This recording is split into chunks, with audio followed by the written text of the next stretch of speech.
평양시 외곽을 지키고 있는 수도방어사령부라는 10만 이상의 부대가 있고 그들을 돌파해서 시내 안에 들어간다고 해도 평양시 안은 또 김정은의 친위 부대인 호위사령부 부대가 지키고 있고 또 평양시 안에는 여러 구조의 무력들이 있습니다. 그래서 이 외부에 있는 무력이 평양을 돌파해서 군사정비를 일으킨다, 이거는 거의나 불가능하고요. 이게 무슨 소리일까요? 평양 진격은 물음표가 돼 있는데요. 무슨 가정을 한 걸까요? 일단 이 러시아와 관련된 걸로 일단 이 주제가 준비돼 있는데 지금 이른바 프리고진 뭐 벨라루스에 뭐 도착을 했다 이런 얘기 나오는데요. 관련된 목소리가 하나 있거든요. 그 내용부터 좀 확인해 보겠습니다. Разговаривали первый раунд минут 30 на матерном языке. Исключительно. Слов матерных я потом уже... 그러니까 벨라루스 대통령이 뭔가 중재를 했다 그러죠. 근데 그 사이에 처음에 굉장히 이게 쉽지 않았다. 막 욕설이 오가는 전화 통화 끝에 겨우겨우 중재해서 지금 이 프리고진이 벨라루스 넘어갔다. 뭐 이런 거예요, 지금. 그런데요. 어제 태용 의원이 뭔가 귀를 잡는 얘기를 좀 글로써 꺼내놨는데 이겁니다. 최근에 태용 의원이 이런 질문을 받았다 그래요. 지금 프리고진의 경우와 같은 일이 북한에서도 있을 수 있는 거냐. 그러니까 북한의 휴전선에 있던 군단이 평양으로 진격하는 일 이런 게 있겠습니까? 라는 질문을 받았다 그래요. 근데 본인이 답을 이렇게 했답니다. 현 북한군 구조상 불가능하다. 그러면서 안 된다라고 얘기를 했다거든요. 그래서 이게 좀 굉장히 좀 회자가 됐어요. 뭐 정치권도 그렇고 많은 분들이 이 관련된 뉴스를 좀 보신 것 같은데, 자 그래서요 여기서 이 태용호 의원을 좀 직접 연결해 보겠습니다. 북한 외교관 출신이기 때문에 아마 이런 거 그동안 많이 지켜보셨고요. 그리고 좀 국내에 와서도 여러 가지 뭐 이 북한과 관련된 얘기를 좀 꺼냈는데 태용호 의원 전화 연결돼 있는데요. 이 내용 좀 짚어보겠습니다. 태용호 의원님 나와 계시죠? 예, 안녕하세요. 예, 오랜만에 연결 좀 드립니다. 예, 반갑습니다. 자, 바로 질문 들어갈게요. 예. 자, 북한군도 이 러시아의 프리고진처럼 이 평양으로 진격을 할 수 있을까? 그러니까 한마디로 말하면 북한판 프리고진이 북한에서 나올 수 있을까? 이런 질문을 받으셨다 그러는데 어떻게 대답을 하셨고 가능성은 좀 어떻게 보시는지요? 지금 현 북한 구조상으로는 전혀 불가능한 얘기입니다. 왜냐면요, 이게 군 장교들이 의기투합해서 군사정변 뭐 이런 거 일으키려면 가능성이 보여요. 성공 가능성이 보여야 됩니다. 그런데 지금 현 북한군 구조로는 성공 가능성이 전혀 없어요. 왜냐면요, 다른 나라 군들은 다 이제 합참을 중심으로 유일 명령주의 체계인데 북한은 이렇게 돼 있잖아요. 북한은 오직 수령, 그러니까 김정은 1인으로 모든 이제 주요 군사 조직들이 수직적으로 종속되어 있습니다. 그런데 만일 뭐 평양시 밖에 있는 부대나 또 휴전선에 있는 부대의 지휘관들이 의기투합해서 한 뭐 몇만이 무력이 평양으로 들어간다라고 하면 성공 가능성에 보여야 되는데 평양시 외곽을 지키고 있는 수도방어사령부라는 10만 이상의 부대가 있고 그들을 돌파해서 시내 안에 들어간다고 해도 평양시 안은 또 김정은의 친위 부대인 호위사령부 부대가 지키고 있고 또 평양시 안에는 여러 구조의 무력들이 있습니다. 그래서 이 외부에 있는 무력이 평양을 돌파해서 군사정비를 일으킨다, 이거는 거의나 불가능하고요. 그보다 더 중요한 거는 뭔가면 평양시에 김정은이가 있느냐 없느냐, 그 집무실이 어디고 어디서 살고 있고 이건 누구도 모릅니다. 찾아갈 수가 없다는 거죠, 그러니까. 그러니까 평양시를 포위하고 들어가서도 김정은이가 평양에 없을 수 있는 가능성이 거의 높습니다. 이거는 김정은이가 어디에서 직무를 보며 평시 어디에서 살고 있으며 이거는 완전히 비밀이고 여러 곳을 계속 옮기면서 살고 있기 때문에 그 실체 자체를 찾아낸다는 것 자체도 대단히 거의 불가능한 일이에요. 지금 방금 봤던 이 화면 다시 좀 불러오겠는데요. 이런 얘기도 좀 하셨더군요. 이 내용 좀 다시 좀 불러오겠습니다. 여기 좀 보고요. 자, 내용 좀 보여주세요. 이 내용 말고 처음에 봤던 내용 불러주세요. 이 내용입니다. 여기 북한군의 본질이라고 얘기하신 분이 있는데 이거 대목이 있는데 북한군은 전쟁보다는 군사 정변 방지에 가깝다. 여기에 더 기능이 있다. 이건 어떤 얘기입니까? 이게 뭔가면 예. 우리가 이해하면 우리 남과 북의 무력이 휴전선을 기준으로 해서 배치되어 있거든요. 예. 그러면 전쟁을 위해서라면 휴전선일 때 나와 있는 북한군이 제일 잘 무장되어 있고 또 그들에 대한 복지나 또 공급도 제일 잘 되어 있어야 하는데 상식적으로 이게 그러군요. 북한은 정반대예요. 북한은 오. 평양시 주변을 지키고 있고 평양시 안에서 예. 김정은을 직접 호위하고 있는 아. 그 부대가 제일 잘 무장되어 있고 무장 장비도 제일 좋아요. 그리고 군인들 성분상 육체적인 준비라든가 출신 성분도 예. 제일 좋은 곳이 다 평양시 안에 있고 북한 주민 구조 내에서 계급적으로 제일 하바닥에 있는 출신 자녀들이 휴전선에 나와 있어요. 그러니까 일반적으로 보면 총알바지나 같거든요.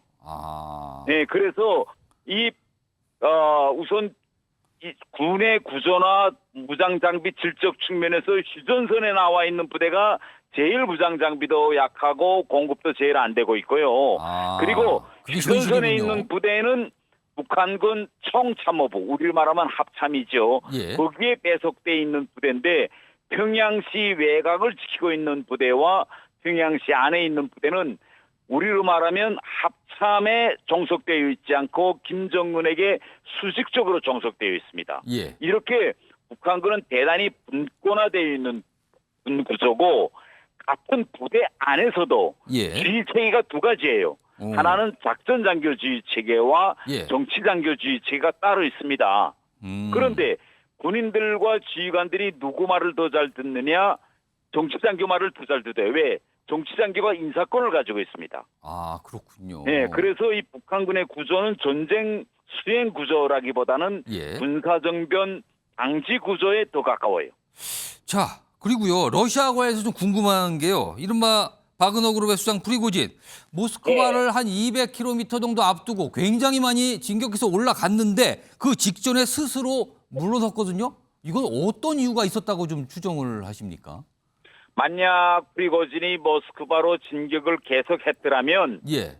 그러면 모스크바를 지키고 있는 수도방어사령부와 러시아 군의 아마 대대적인 폭격과 반격이 있었을 겁니다. 그런데 프리고진의 용병무력을 가지고서는 그거 당할 수 없어요. 없기 때문에 그가 그 스스로 저는 포기했다. 저는 이렇게 보고 있습니다. 애초에 군사력 대결이 안 된다는 말씀인 것 같은데요. 그러면은요. 이 러시아가 일단 100만 이상의 그런 방대한 무력을 가지고 있는 세계적인 군사 대국인데 예. 몇만 명의 용병을 가지고 예. 러시아의 군 구조를 뒤집어 엎는가는 시작부터 그 불가능한 일이었습니다. 자, 그러면은 프리고진 그래서 마지막 질문 드리겠는데요. 이 프리고진 지금 사실 앞으로 생사가 어떻게 될 것인가 이게 특히 서방 언론도 굉장한 관심인데요. 일단 벨라루스에 도착해 있다고 하는데 프리고진 앞으로 운명이 어떻게 될 걸로 봐야 됩니까? 우선 이거 첫째로 푸틴이 프리고진에게 주었던 모든 돈과 재산을 이거 다 이제 몰수 압수할 겁니다.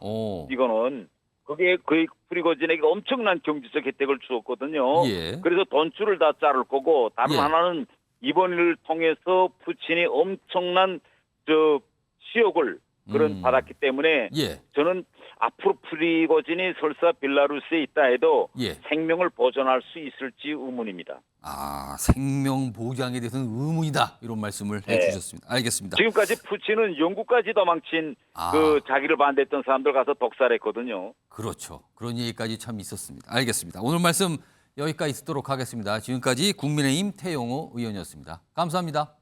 예, 감사합니다. 자, 러시아 얘기 조금 더 해보죠. 김영주 전 의원님 사실 러시아에 각별한 관심과 각별한 이해를 하고 계신데 일단 궁금한 거는 이번 사태로 푸틴의 리더십에 타격을 받았다. 이게 서방 언론들의 시각도 있고요. 아니다. 뭐 이 정도 가지고는 건재하다. 이런 시각도 있거든요. 이거 어떻게 좀 보십니까? 외신의 입장에서는 좀 타격받았다고 얘기할 수 있습니다만은 기본적으로는 실제로 뭐 프리고진 스스로가 얘기한 것처럼 이것은 반 푸틴 데몬스트레이션이 아니고 쇼이구하고 프리고진 사이에 권력 다툼입니다.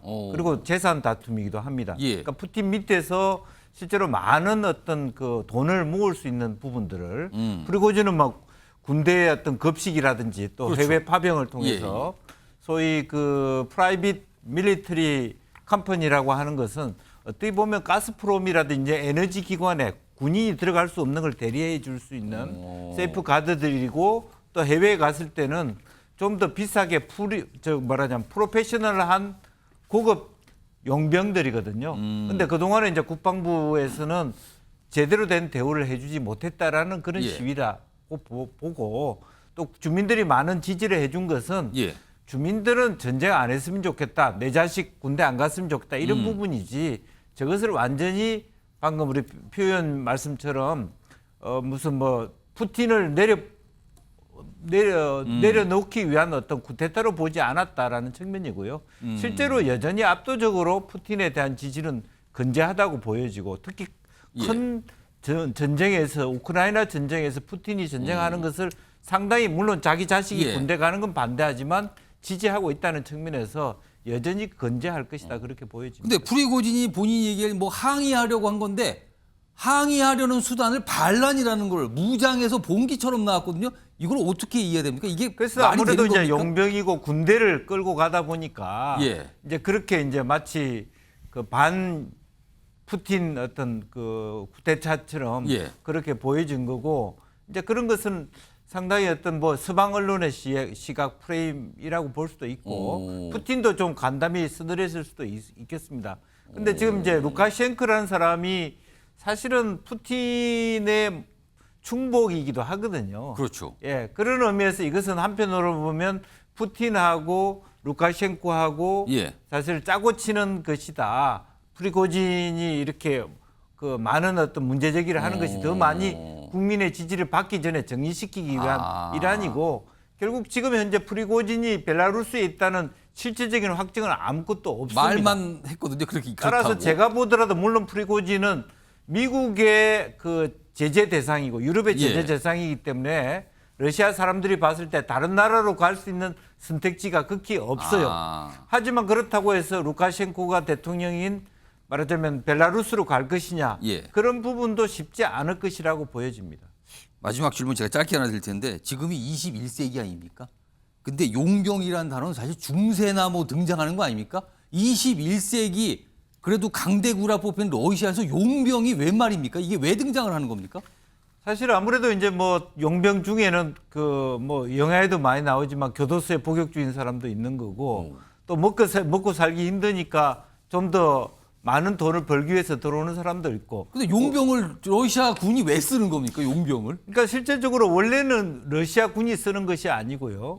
군인이 지키기 힘든 에너지 지역, 가스관이라든지 예를 들면 지난번에도 러시아와 독일 간에 가스관을 묻지 않았습니까? 중간에 그걸 송유관에 훔쳐갈 수도 있고 그것을 군인이 들어가기 힘든 지역을 대신해서 막아주는 그런 기능을 해왔던 것이거든요. 약간 경호 그런 기능이라는 건가요? 그렇죠. 그런 부분인데 이제 그것이 우크라이나 전쟁이 일어나다 보니까 그것을 프리고진이 좀 더 이제 정부하고 합의해서 많은 돈을 받으면서 전선에 투입하고 실제로 일선에 가서 지금 현재 러시아 군인 자체가 옛날처럼 그렇게 미난한 그런 시스템이 안 되다 보니까 조금 핀셋과 같은 어떤 특수전을 펼치고 좀 더 위험하고 좀 더 좋은 대우를 받으려고 하는데 이번에 프리고진이 문제 제기하는 것은 너무 자기의 몸값을 적게 쳐준다 이런 데 대한 불만이 많이 있다 그렇게 봐야 될 것 같습니다.